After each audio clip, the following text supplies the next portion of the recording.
As former director of approvals and permits with the Office of Hazmat Safety, this is something that I've dealt with for the last 15 years, is emergency special permits. What does that mean? How do I get one? The reality is that it's a bit of a misnomer, an emergency special permit. When you're applying for a special permit, which essentially is a waiver to the domestic hazardous materials regulations or an approval to one of the international regs, you can ask for emergency processing. When you apply for a normal special permit, it must be published in the Federal Register for at least 30 days for public comment. When you ask for emergency processing, all you're saying is, hey, can you make a decision before it's published in the Federal Register, before you get public comment? Now, when you do that, you have to justify that it should be an emergency. So, is it national security? Is it to prevent injury to persons or property? Or is it going to impact your company, your organization, severely in an economic capacity? And the reality is that there's no real definition of that. So if you have a small company, that economic impact may be smaller. And so emergency processing can be achieved. You have to justify it. You have to bring that in. But the bigger question is, what do you need the special permit for? What is it about the regulations and your product and your operations that you can't follow the regs? And so that first part that you need to do is really ask yourself, what do I need a special permit for? What am I trying to do? Is it something that somebody's already done before? Is there a special permit out there that I can get party status to that can solve the problem that I'm having, that that can be resolved in a party status application instead of getting a brand new special permit? There's a lot of things that you have to consider that will reduce the amount of time it takes to get that waiver, to get that approval to perform the operation that you're trying to perform. So we're going to start with curiosity. Okay, listen, what are we trying to do here? What are we trying to solve? And can we do it in a manner that is either in compliance with the regs now, somebody else has already done, or do we need to go through with that full-fledged special permit? And then the next part is, okay, we know what we want. We definitely need a special permit.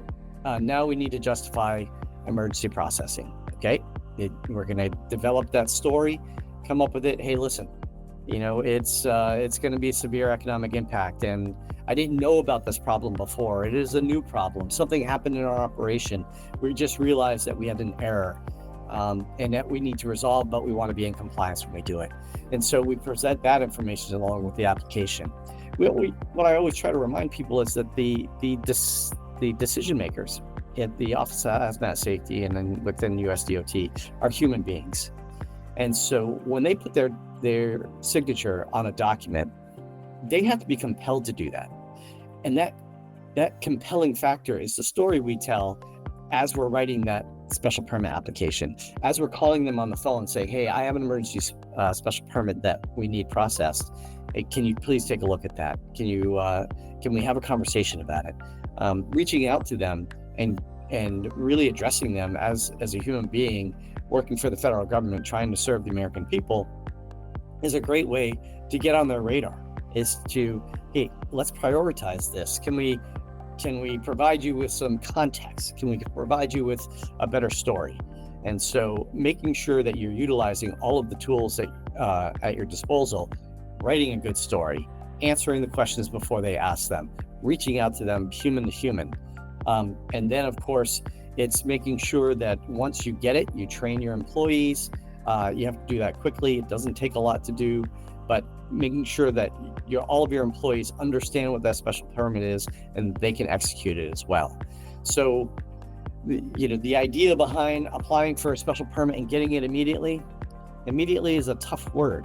I'm a geologist by education, so geologic time scale is pretty big. So immediate can mean something different from me to an electrical engineer, but you can get it in a timely fashion if you write a well-written application and you provide the context that human being sitting in the Office of Hazmat Safety is compelled to then provide the approval. Training is paramount.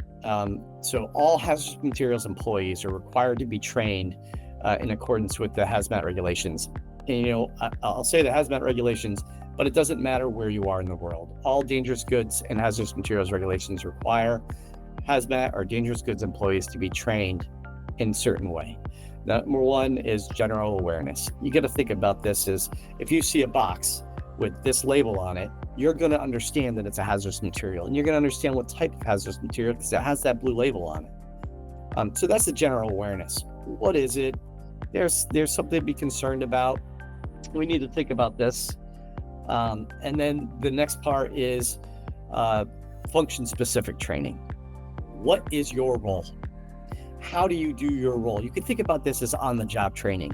But when a company goes out and gets a special permit, whether it's a emergency processing or not, their role isn't in the regulations. It's now a waiver. It's now something over and above or outside of what typically is regulated within the hazmat regs. And so you have to train them to that. If their function is related to a waiver or a special permit or an approval for international regulations, then you have to show that as a responsible company, you have provided training for them to operate under the terms of that special permit.